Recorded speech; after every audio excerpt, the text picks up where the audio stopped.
difficult exercise, and even then I'd say that people underestimate how difficult they are to actually be able to perform. Before you even consider being able to do pull-ups, you need to build up your lateral pull strength and your vertical pull strength. Once that you feel you have a strong pulling ability, no, don't say that.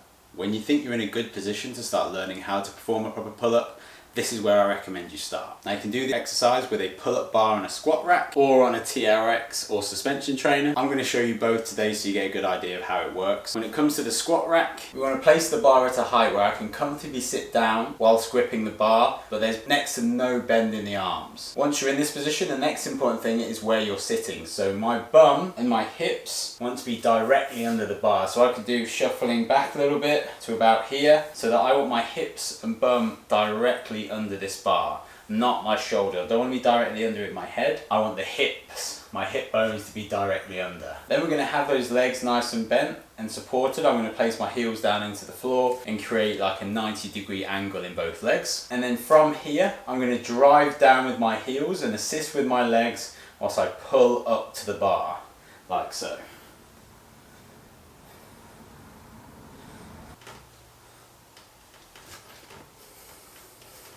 Now the key thing here is not to drive with the hips. The hips are directly under the bar and they're getting pulled straight upwards, but I'm not going to drive upwards with the hips and turn it into a row. So that would look like this.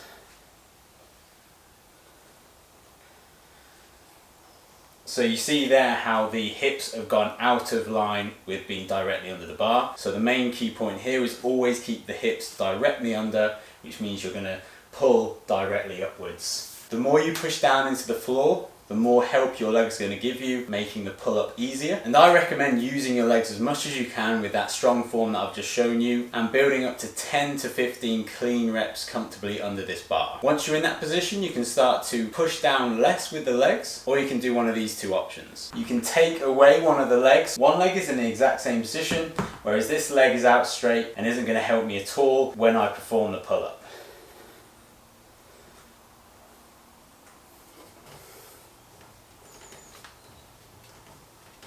The second option will be using a box. So instead of having my feet on the floor, I'm going to place a box in front of me and have my heels driving into the box instead. Everything is exactly the same otherwise. All this means is that from this bottom position, I'm getting a lot less help from the legs and having to do a lot more with the upper body.